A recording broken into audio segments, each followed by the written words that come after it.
જય સ્વામિનારાયણ મિત્રો. નેક્સ્ટ લેક્ચરમાં આપણે વાત કરી હતી કે જુદા જુદા પ્રેસિપ્ટેશનના ફોર્મ્સ વિશે વાત કરી હતી. તેમાં જુદા જુદા પ્રેસિપ્ટેશનના ફોર્મ આપણે કર્યા હતા. તો તમને બધાને યાદ હશે. સૌથી પહેલું ફોર્મ હતું રેન, બીજું ફોર્મ કયું હતું સ્નો, ત્રીજું ડ્રીઝલ, ચોથું ગ્લેસ, પાંચમું સ્લેટ, છઠ્ઠું હેલ અને સાતમું આપણે લીધું હતું dew. Dew is a very simple. Dew અને ડ્રીઝલ જે છે એને આપણે આમ ગણવા એટલા માટે પડે is a because it is a form. It is a form of precipitation because ultimately is a inflow. Because a inflow in a earth surface કે ઇનફ્લોમાં ગણી શકાય, પણ એટલો એનો મેજરેબલી પાર્ટ જેટલો રેનનો છે, જેટલો સ્નોનો છે, એટલો કન્સિડર નથી થતો. Okay, next. આજે તમને દેખાઈ રહ્યું છે તમારી કોપી ઉપર કે precipitation occur when following condition are satisfied. કે પ્રેસિપ્ટેશન ક્યારે થાય કે જ્યારે આટલી કન્ડિશન ફોલો થાય. આટલી કન્ડિશન ફોલો થાય ત્યારે પ્રેસિપ્ટેશન થાય. તો નવાઈ થશે કે એવી પ્રોસેસ થતી હોય તો મેં પહેલા લેક્ચરમાં જ્યારે હાઇડ્રોલોજી મેં ચલાવ્યું હતું, હાઇડ્રોલોજીકલ સાયકલ, ત્યારે આપણે ડિટેલ તો વાત કરી હતી કે સૌથી પહેલાં શું થશે તો કે એઝ્યુમ કર્યું હતું વોટર સાયકલનો કોઈ ઓરિજિન નથી કે કોઈ એનો એન્ડિંગ નથી. ઇટ્સ ઓકે કે origin is a whenever is a origin and not only origin but also is a ending. કે એનો અંત બી નથી કે એનો ઉદ્ભવ બી નથી. એ ચાલ્યા જ કરતી એક સર્ક્યુલેટરી સિસ્ટમ છે. Occurrence distribution and occurrence distribute circulation of water, earth to atmosphere, atmosphere to earth. એક આ સર્ક્યુલેટરી સિસ્ટમ છે, પણ આ સર્ક્યુલેટરી સિસ્ટમને ચાલવા માટે કંઈક પ્રોસેસ તો જોઈએ, કંઈક મેકાનિઝમ તો જોઈએ કે કઈ પ્રોસેસ થાય. તો એના વિશે આપણે વાત કરવી છે. Precipitation occur when the following condition are satisfied. First of all, lifting mechanism. Lifting mechanism for cooling of air mass. Cooling of air mass. હવે કોઈ બી ઠંડી હવા હોય ને, ઠંડી હવા એ ઘણા બધા પરિબળને લીધે ઉપર જાય. તો કે કાં તો પછી જમીનની નજીકની હવા કેવી હશે, ગરમ હશે, તો ગરમ હવાને લીધે એનું શું થશે, સીધું જે એર માસ મોઇશ્ચર હશે, મોઇશ્ચરનું શેમાં રૂપાંતર થઈ જશે, વેક્યુમમાં, એટલે કે વેપરમાં રૂપાંતર થાય. વેપરમાં રૂપાંતર થાય અને ઉપર જાય. હવા વેપરને ડેન્સિટી ઓછી થાય, ડેન્સિટી ઓછી થઈ જાય એટલે એ હવામાં જાય. હવામાં જે ક્લાઉડ્સ ફોર્મેશન થાય, એટલે મેં નીચે લખ્યું છે લિફ્ટિંગ મેકાનિઝમ. ઘણી વખત એવી રીતે થાય કે કોઈ એર માસ ફ્લો છે, એક કોઈ પર્વત જોડે અથડાય છે, પર્વત જોડે અથડાવાથી એર માસ ફ્લો હવામાં જાય, હવામાં જાય અને કન્ડેન્સન થાય, નાન્ય પડી જાય. એવી રીતે કન્ડેન્સેશન પહેલી પ્રોસેસ, લિફ્ટિંગ મેકાનિઝમ. આટલું યાદ રાખો, lifting mechanism for cooling of air mass. Condensation of water vapour to form of cloud. Condensation થાય. કન્ડેન્સેશન એટલે કે water vapour to form clouds and droplet. હવે water vapour, clouds, droplets, ice crystal એ પોઝિશનના હિસાબથી થાય. હવે ઘણી વખત એવું હોય કે વાદળની અંદર વોટર મોઇશ્ચર જ હોય, પણ એ તે જગ્યાનું ટેમ્પરેચર 0 ડિગ્રી કરતાં ઓછું હોવાથી જે ક્લાઉડ્સમાં રહેલા વાદળનું શેમાં રૂપાંતરિત થઈ જાય, આઈસ ક્રિસ્ટલમાં, અથવા તો સ્નોમાં રૂપાંતર, અને એ જગ્યાએ સ્નો આવે. એ જ જગ્યાએ પ્રેશર ડિફરન્સને લીધે જે જગ્યાએ રેન પડે છે એ જ જગ્યાએ વરસાદ, પ્રેશર ડિફરન્સ છે તો એ જગ્યાએ ટેમ્પરેચર હાયર હશે તો ત્યાં શું થશે, રેનમાં જ રૂપાંતરિત થઈને આવશે, એટલે પાણી સ્વરૂપે પડશે. એટલે lifting mechanism, condensation and growth of cloud droplets. હવે એક વાદળાથી વરસાદ પડે તો તમને બધાને ખબર છે શ્રાવણ મહિના પછી છાંટા પડે તો તમને બધાને ગમે ના ગમે. તો એક સાથે આવા ઘણા બધા વાદળોને ભેગા થવું પડશે, અને ઘણા બધા વાદળો ભેગા થઈને એકબીજા જોડે અથડાશે, કૂટાશે. તમને બધાને ખબર વીજળીના તડાકા થાય અને એ દ્વારા શું થશે, વરસાદ પડશે. એટલે ગ્રોથ ઓફ ક્લાઉડ ડ્રોપલેટ્સ. એક વાદળ નહીં, એવા ઘણા બધા ગ્રોથ, ક્લાઉડના ગ્રોથ થવા જોઈએ. એર માસથી કન્ડેન્શન થવા જોઈએ. ક્લિયર? એટલે growth of cloud droplets and sufficient accumulation of moisture. Sufficient accumulation of moisture એટલે કે સારા એવા જથ્થામાં મોઇશ્ચરનું શું થવું જોઈએ, રૂપાંતરિત રેનફોલમાં થવું જોઈએ. Clear? Precipitation may occur only when there is some mechanism to the atmospheric air to bring it saturation. Even saturation of the air does not shield lead to precipitation. Precipitation occur when the following condition are measurably. First of all, cooling of air mass, clouds due to condensation, growth of water droplet, and accumulation of moisture. Is a 4-point lifting mechanism, condensation, growth of cloud droplet, and sufficient accumulation of moisture. જો મિત્રો આમાં કોઈ ગુજરાતીમાં આપણે સમજવાની એવી કોઈ મોટી ખાણ નથી કે આપણે સમજી શકીએ. આમાં એકચ્યુઅલી આપણે જેટલું સમજવાની કોશિશ કરશું એટલું આપણે લખી શકશું. આ ક્વેશ્ચન જીટીયુમાં પૂછાય તો એવી રીતે તમને પૂછાય કે એક વરસાદ બનવાની પ્રક્રિયા.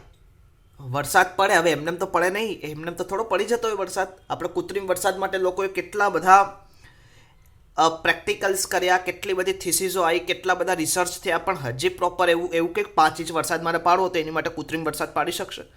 ના પાડી શકાય. જે નેચરલી અવેલેબલ સોર્સિસ છે એ સોર્સિસની ડિફાઇનમાં એક બાઉન્ડ્રીની અંદર જ આપણે કોઈ બી પરફોર્મન્સ કરવાના થાય. તો એ પરફોર્મન્સને આપણે ખાલી સ્ટડી કરી શકીએ, એનું એનાલિસિસ કરી શકીએ. Clear? Precipitation occur when the following condition are satisfied. First of all, lifting mechanism, કે કેવી રીતે લિફ્ટ થશે. લિફ્ટ એટલે ખબર છે શેની માટે લિફ્ટ યુઝ થાય? ઉપર જવા માટે. તો કે એવી રીતે કુલિંગ એર માસ હશે, એને લિફ્ટ કેવી રીતે કરવું, એની માટે લિફ્ટિંગ મેકાનિઝમ આપશે. કન્ડેન્સેશન. હવે કન્ડેન્સેશન થાય ક્યારે? કે જ્યારે એ લિફ્ટિંગ એર માસ ઉપર જઈને એના ટેમ્પરેચરની અંદર શું એક ક્લાઉડ્સ તો રૂપાંતરિત કરશે. ક્લિયર? હવે એવું એક ક્લાઉડ્સ નથી જોતું, એવું એક કરતાં ઘણા વધારે પ્રમાણમાં જેટલા વધારે ક્લાઉડ્સ હશે તો કે growth of clouds droplet. And fourth, sufficient accumulation of moisture from rain. એટલે કે એક સફિશિયન્ટ જથ્થામાં પછી શું થાય, આ બધા ક્લાઉડ્સ એકબીજા જોડાઈ જાય અને સારો એવો વરસાદ આવે. તો આ એની મેઇન પ્રોસેસ છે. યાદ રહેશે મિત્રો? ઓકે. હવે આજે આપણે જોવું છે types of rain. First of all, types of precipitation. Rain તો ના કહેવાય એને, આમ તો મોસ્ટલી રેન જ કહીને સમજાવું તો વધારે તમને આઈડિયા આવશે. વરસાદ પડવાના પ્રકારો. Types of precipitation. એમાં first of all, depending upon the factor responsible lifting and cooling of air. Lifting અને કુલિંગ.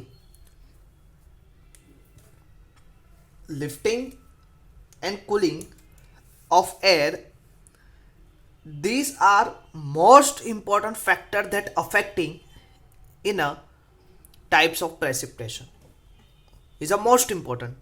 Which 2%? ઓલરેડી મેં કીધેલું છે, એક લિફ્ટિંગ મેકાનિઝમ અને કુલ એર.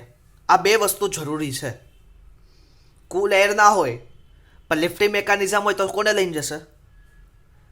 ચલો કુલ એર હશે પણ લિફ્ટિંગ મેકાનિઝમ જ ન હોય એ જગ્યાએ તો શું થશે? જમીન ઉપર જ રહ્યા કરશે. માઇન્ડમાં ક્લિયર થાય છે? યસ યા નો?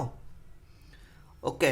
સમજવાની કોશિશ કરો, ગોખણપટ્ટી ના કરો. પ્રેમથી તમે ગોખવાની રીતે આ બધું ભણો છો ને એટલા બધું ભેગું થાય છે. કોઈ જ લેક્ચર સાંભળતું નથી, ચોખ્ખું મને ખબર છે.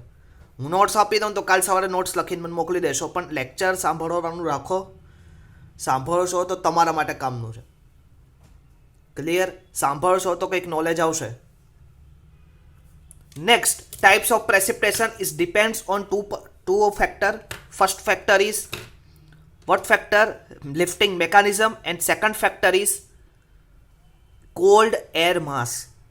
Cold air, ઠંડી હવા ને હોય અને લિફ્ટિંગ મેકાનિઝમ ને હોય તો વરસાદના પ્રકાર કોઈ જ કામના નહીં. આ બેમાંથી જોઈએ. ક્લિયર? તો આપણે પહેલું ટાઈપ્સ ઓફ પ્રેસિપિટેશન સ્ટાર્ટ કરીએ. હવે આ તમને દેખાય છે કોન્વેક્ટિવ પ્રેસિપિટેશન. હવે કોન્વેક્ટિવ પ્રેસિપિટેશન એટલે શું? તો તમે સમજવાનું પહેલાં હું જ્યાંથી કહું ત્યાંથી સમજવાની શરૂઆત કરો. હવે આ હોટ સરફેસ છે. હવે ઉનાળામાં હોય, ઉનાળા પછી આપણે ઉનાળાની સપાટી કેવી? આપણે પગ દાજતી સપાટી હોય, જમીનની નજીકની સપાટી હોય. આપણે તમે ચાલો તો આપણને મજા આવે. તો કે શું હોય છે? ગરમ હવા હોય. હોટ સરફેસ કેવી હોય? ગરમ હોય.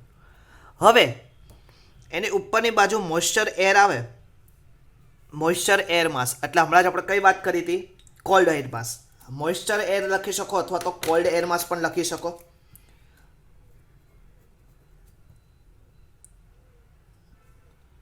કુલિંગ બી લખી શકો, cooling air mass, cooling moisture air. Okay, આ કુલિંગ મોઇસ્ચર એર શું થાય, જતી હોય. હવે આ જગ્યા હોટ સરફેસને લીધે શું થાય, હવે તમને બધાને ખબર છે, સપાટી ગરમ હોય તો મોઇસ્ચર હોય, પાણી હોય તો પાણીનું શું કરે, શેમાં રૂપાંતરિત કરે, સ્ટીમમાં, વરાળમાં. આ વરાળ શું જાય, ઉપર જઈને કન્ડેન્સેશન થઈને એક વાદળું બનાવે, ક્લાઉડ્સ થાય, ક્લાઉડ્સની અંદર ટેમ્પરેચર ચેન્જ થાય અને શું થાય, પ્રેસિપિટેશન થાય. ક્લિયર? તો આ જ હતું કોન્વેક્ટિવ પ્રેસિપિટેશન. કોન્વેક્ટિવ પ્રેસિપિટેશન આપણે એને સમજીએ તો કે convective precipitation is tropical countries when a particular hot day hot day હોય એટલે દિવસ જેવો ગરમ હોય તો એની લીધે ગ્રાઉન્ડ સરફેસ શું થશે, gets heated unequally. The warm air lifted to high altitude and cooler air take place with the high velocity. with high velocity. The lifted એટલે અહીંયા શું થશે, અહીંયા આવશે એટલે વાર્મ એર શું કરશે, એને લિફ્ટ કરવાનો પ્રયત્ન કરશે. Thus the warm moisture air mass is condensed at the high altitude, causing heavy rainfall of high intensity and short duration. એટલે આટલા વિસ્તારમાં શું થશે, આટલો વિસ્તાર જે થયો કોલ્ડ, આ ગરમ સપાટીની લીધે વાર્મ એર બધી ઉપર ગઈ, અહીંયા કન્ડેન્સેશન થયું, એટલા જ વિસ્તારની અંદર શું થશે, હાઈ ઇન્ટેન્સિટી એટલે મેં કીધું હતું મેક્સિમમ ડેપ્થ પર unit over, depth of water પર યુનિટ ઓવર અથવા તો unit minute, unit second, unit day, કોઈ બી યુનિટ. ડેપ્થ ઓફ વોટર પર unit time, depth of water પર યુનિટ ટાઈમ, ડેપ્થ ઓફ રેન પર યુનિટ ટાઈમ. ક્લિયર? એ કેવી રીતે મેઝર કરવાનો આના પછીના લેક્ચરમાં આવશે, ત્યારે હું તમને ડિટેલ્સ શીખવાડીશ. ઓકે, હવે આપણે સમજીએ આખું પ્રોસેસ શું છે.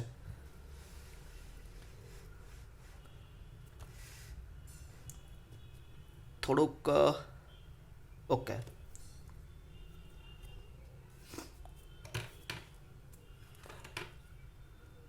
ક્લિયર દેખાય છે? ઓકે, કોન્વેક્ટિવ પ્રેસિપિટેશન એટલે કે it occurs by thermally uplifting થાય. શું થાય? Thermally uplifting of moisture. The air near the earth get heated. જમીનની સપાટી ઉપર કેવી હીટ હોય,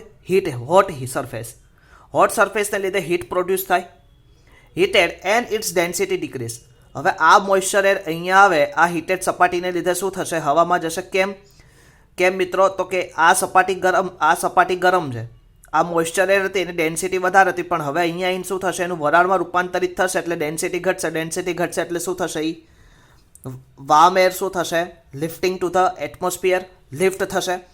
Consequently, the air rises upward in the atmosphere and get cooled. હવે અહીંયા જઈને શું થશે, કુલ ડાઉન થશે એડિયાબેટિકલી પ્રોસેસથી ટુ ફોર્મ અ ક્લાઉડ્સમાં રૂપાંતરિત થશે. ક્લિયર? અને શું થશે, રેનફોલ થશે. હવે આ પોઈન્ટ બહુ ઇમ્પોર્ટન્ટ છે. Precipitation અકર in the form of intense shower of short duration. Clear? Precipitation અકર in the form of intense shower of short duration. Clear? એટલે યાદ રહેશે. થોડા ટાઈમ માટે હાઈ ઇન્ટેન્સિટી વાળું વરસાદ, પણ કેવા થોડા ટાઈમ માટે પડશે. ક્લિયર? બહુ લાંબા ટાઈમ માટે આ વરસાદ જરૂરી નથી. તો આ શું હતું, કોન્વેક્ટિવ પ્રેસિપિટેશન. યાદ રહેશે મિત્રો ફરીથી. ઓકે, જો તમે લોકો ધ્યાન નહીં દો તો હું પછી બીજો રસ્તો મારી જોડે છે, હું આ બધી નોટ્સ આપવાની બંધ કરી દઈશ. ક્લિયર? મને ખબર પડશે કે તમને લોકોની ઈચ્છા નથી ભણવાની, તો મારે પછી નોટ આપવાની કોઈ ઈચ્છા નથી. ક્લિયર? તો હું એવું જ લાગે કે હું જ તૈયારી કરું છું, તો રિસ્પોન્સ ના હોય તો પછી ભણવાનો કોઈ આપણે અર્થ જ નથી ને. ક્લિયર? એટલે ખાસ કંઈક રિસ્પોન્સિવ રાખો, જો ફેકલ્ટી કે તમે કંઈક એફર્ટ આપશો તો અમે લોકો કંઈક એક્શન આપી શકશું. નકર ન્યૂટનનો થર્ડ લો તમે જોયું, એક્શન એક્ટ ટુ રિએક્શન. જેટલું એક્શન હોય એની સામે એટલું રિએક્શન હોય, પણ તમારું એટલું રિએક્શન જ નથી આવતું તો અમે એટલું એક્શન આપી શકીએ. ક્લિયર? એટલે તમારી એફર્ટ આપવાના છે, તમારે કંઈક પૂછવાનું છે, ક્વેશ્ચન કરવાના છે, તો અમને કંઈક મજા આવશે. અધરવાઇઝ તો શું થશે કે એક સંસ્થાના ભાગરૂપે અમારે તમને લેક્ચર આપવાના થશે, તમે લેક્ચર એટેન્ડ કરો ના કરો, તમે કોમેન્ટ લખી દેશો, અમે લોકો એને સ્વીકારી દેશું, પણ એનાથી શું થશે? તમે જ વિચારો, ડિગ્રી તમને મળી જશે પણ તમારામાં સ્કિલ જ ન હોય તો ડિગ્રી શું કામની થશે? અધરવાઇઝ આ લેક્ચર લેવામાં આવે છે, એટલી મસ્ત નોટ્સ બનાવવામાં આવે છે, તમને ક્વેરી હોય તો તમને ડાયરેક્ટલી હું કહું છું કોન્ટેક્ટ કરો ફેકલ્ટીનો, મને કરો, તો તમને આખી ક્વેરીને સોલ્વ કરાવવામાં આવશે. તો પછી કેમ તમે આવી રીતે કરો છો?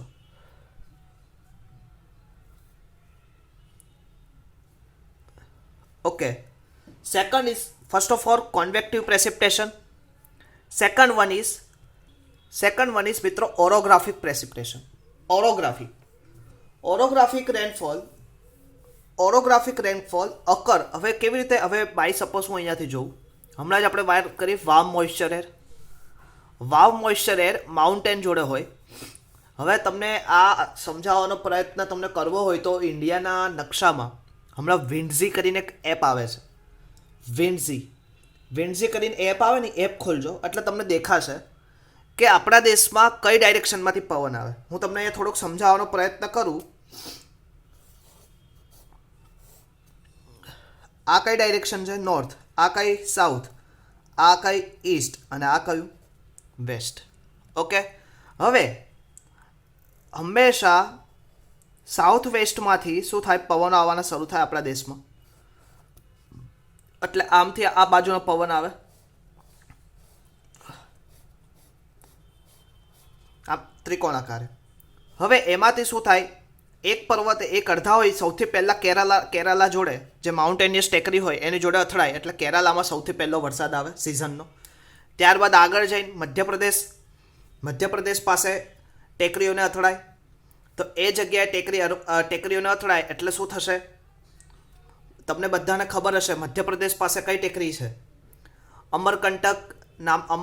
એ તો એક ટેકરી છે, બીજી એવી 3 ટેકરી, એટલે કે બહુ ઘણી બધી શૃંખલાઓ છે. એની જોડે શું થાય?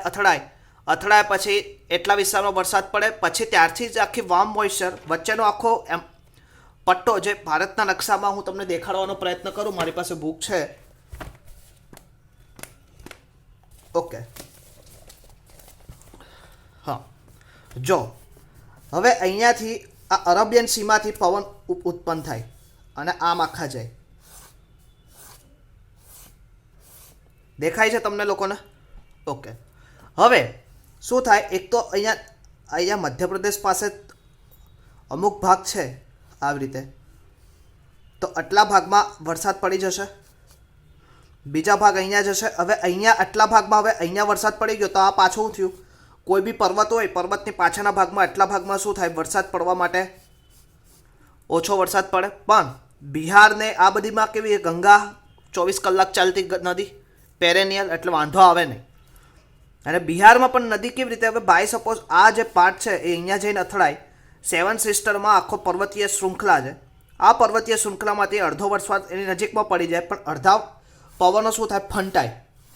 ફંટાય એટલે કે પોતાની દિશા બદલે, એટલે આમ જાય. ઓકે, આ દિશા બદલવાને લીધે આટલા વિસ્તારમાં ઘણી વખત તમે સાંભળ્યું હશે કે અરબી સમુદ્રમાં પવનની લહેરને લીધે હવે નજીકમાં ચોમાસું સિઝન શરૂ થશે. આવું સાંભળ્યું છે? 25 તારીખ પહેલાં કેરાલામાં ચોમાસાનું પ્રારંભ થશે. એટલે કે સૌથી પહેલાં જો ભારતમાં મોન્સૂન સિઝન સ્ટાર્ટ થાય તો પહેલો વરસાદ કેરળમાં પડે. કેરળમાંથી વરસાદ પડે એટલે આગળ જાય મહારાષ્ટ્ર મધ્યપ્રદેશ પછી વરસાદ પડે એટલે એ પછી આગળ જઈને કોને જાય? 7 સિસ્ટર જોડે, અને 7 સિસ્ટરના પર્વત શૃંખલાઓ જોડેથી પવન અથડાય એટલે પાછું શું થાય? પંજાબ, જમ્મુ કાશ્મીર, હરિયાણા. હવે આવી બધી જગ્યાએ શું થાય? પવન હવે જમ્મુ કાશ્મીરમાં આ ફંટાય પવન પણ ત્યાં એટમોસ્ફિયરિક ટેમ્પરેચર વધારે હોવાને લીધે એનું શું થશે, કન્ડેન્સેશન પણ કેમાં બરફમાં રૂપાંતરિત થશે અને ત્યાં બરફ પડશે જાન્યુઆરી ફેબ્રુઆરીના સમયમાં. અત્યારે ત્યાં ચાલતો જ હશે. આ ઠંડી આપણને એની જ લાગે. ત્યારબાદ આપણે ગુજરાતમાં જે વરસાદ આવે, હવે ઘણા કચ્છ રિજિયન જે કેમ કોરું રહી છે, તો કે એની માટે રીઝન એવું છે કે ત્યાં વિન્ડવાર્ડ પોર્શનમાં આવે. હવે ઘણી જગ્યા પડે, ઘણી વખત ના પડે, પછી ગ્લોબલ વોર્મિંગ પોઝિશન. પણ એવું મનાય કે જે બેકઅપ કરતા વિન્ડવાર્ડ હોય એ ત્યાં સુધી પહોંચતા જ નથી. એ રાજસ્થાનના અપર પાર્ટમાં ત્યાં એનું એન્ડ થઈ જાય, એ પછી નીચેના ભાગમાં એના આવતા નથી. અને બીજી રીતે જો વરસાદ છેલ્લા ડિકેડ્સમાં આપણે જોઈએ તો કે મહારાષ્ટ્ર અને મધ્યપ્રદેશ વચ્ચે અપર હાઈ સાયક્લોન રચાવાને લીધે ગુજરાતમાં સૌથી વધારે વરસાદ વરસે. આ છેલ્લા ડિકેડ્સની હું વાત કરું છું, એટલે 10 વર્ષમાં જે આ કન્ટિન્યુ આખી ચેન્જ થઈ છે એની વાત કરીએ. પછી તો બહુ ડીપમાં વાત થઈ, આપણે એટલું બધું ડીપમાં નથી જવાની જરૂર મિત્રો. આપણે લોકોએ ખાલી ઉપરથી ભણવાનું છે. એટલે બીજો હું તમને કહું છું, અત્યારે જે ચલાવું છું ઓરોગ્રાફિક પ્રેસિપિટેશન, ઇન્ડિયામાં સૌથી વધારે જો કોઈ પ્રેસિપિટેશન આપણને આપી દેતું હોય અને સૌથી વધારે પાણી જો આપણને પ્રોવાઈડ કરતું હોય તો એ ઓરોગ્રાફિક. એટલે મેં લખ્યું major sources of precipitation in India. It occurs when the warm moisture air is lifted by orographic barrier, એટલે કે માઉન્ટેનિયસ બેરિયર. આ વાર્મ મોઇશ્ચર એર શું થશે, આ માઉન્ટેન જોડે અથડાશે, અથડાઈને ઉપર રૂપાંતરિત થશે અને અહીંયા વાદળમાં રૂપાંતર થાય અને ક્લાઉડ થાય ને કન્ડેન્શન થાય ને એનું રેનફોલ થાય. હવે બે પ્રકારના, એક વિન્ડવાર્ડ ડાયરેક્શન, આ જે ડાયરેક્શન છે માઉન્ટેનની વિન્ડવાર્ડ, અને માઉન્ટેનની પાછળની ડાયરેક્શન કહેવાય ને લીવાર્ડ ડાયરેક્શન. માઉન્ટેનિયસની પાછળની સાઈડ. હવે આ જગ્યાએ તો કોઈ વરસાદ પડશે જ નહીં, લીવાર્ડ ડાયરેક્શન. ક્લિયર? એટલે આ શું થશે, કોરું રહી જશે, ત્યાં વરસાદ પડવાના ચાન્સીસ, કેમ કે જે વાદળ આવ્યું એ અહીંયા ભટકાઈને અપલિફ્ટ થઈને અહીંયા પડી ગયું. This types of precipitation will have moderate intensity with longer period. Cherrapunji, આપણે એક્ઝામ્પલ જોઈએ, મેઘાલય, ચેરાપુંજી, અસમ, કન્ટિન્યુઅસલી 24 અવર 12 months કન્ટિન્યુઅસલી ત્યાં વરસાદ પડે. એનું રીઝન જ છે કેમ કે આ જે વાદળો આવ્યા ઉપરથી, ભારત ઉપરથી પસાર થયા, એ જગ્યા પહોંચ્યા, એ જગ્યા શું થયું, માઉન્ટેન જોડે એટેક થયું, ટકરાઈને શું થયું, વાર્મ મોઇશ્ચર એરમાં રૂપાંતરિત થઈને એક જગ્યાએ પડી ગયા. પ્રોસેસને સમજી ગયા? ક્લિયર? તો કે orographic precipitation it occur when warm moisture air is lifted by orographic barrier mountainous which cause cooling, condensation and precipitation. These types of precipitation will have moderate intensity with longer period. Rainfall in Himalaya and Western Ghat. Rainfall in Himalaya એટલે કે આસામ ને seven sister વાળો portion, અને in Western Ghat is depends to orographic precipitation. Clear? યાદ રહેશે? Okay. તો મિત્રો હવે આની પછીનું એક સાયક્લોન પ્રેસિપિટેશન, એને હું ઘણું ડિટેલમાં ફ્રોન્ટલ અને નોન ફ્રોન્ટલ, કેમ કે આજે થોડુંક મારે સમજાવવાનું હતું અને સાથે સાથે તમને થોડુંક કહેવાનું હતું, એને લીધે ટાઈમ બગડ્યો મારો. નેક્સ્ટ લેક્ચરમાં ફરીથી આવશું ત્યારે હું આખું આ કવર કરી લઈશ, કેમ કે હવે હું લખીને નહીં કરું, હું આવી રીતે જ કરીશ, કેમ કે હું લખીને કરું છું તો એમ તમને કોઈ મતલબ નથી. એટલે હું આવી રીતે નોટ્સ બનાવીને તમને હું આપી દઈશ, તમારે લખવું હોય તો લખવાનું. ઓકે? કેમ કે હવે જો ધીરે ધીરે હજી કદાચ ચેન્જ નહીં કરો તો છેલ્લી ઘડી એવી આવશે કે હું બુક લઈને જ બેસી જઈશ. બુક લઈને બેસીને અંદર લીટીએ વાંચીને જેને સમજવું હશે એને તો એમાં બી સમજી જશે. ક્લિયર? એટલે એમાં સમજાવી દઈશ, આ પોઈન્ટ લખવાના. પણ હજી એક ચાન્સ છે જો તમારે ભણવું હોય તો, એટલે મને કહેજો, તમે લોકો લેક્ચર જે સાંભળતા હશે એ લોકો મને કહેશે કાલે, અધરવાઇઝ પછી જય સ્વામિનારાયણ. ઓકે? તો આજે આપણે શું જોયું? Total moisture precipitation, which types of precipitation can be અકર. First of all convective and second is orographic. Okay? તો નેક્સ્ટ ટાઈમ આવશું ત્યારે આપણે સાયક્લોનિક પ્રેસિપિટેશન અને ફ્રોન્ટલ પ્રેસિપિટેશન વિશે વાત કરી, રેનફોલની સિઝન વિશે થોડીક ચર્ચા કરી, સીધા આપણે મેઝરમેન્ટ ઓફ રેનફોલ વિશે જશું. ઓકે? ત્યાં સુધી મિત્રો જય સ્વામિનારાયણ.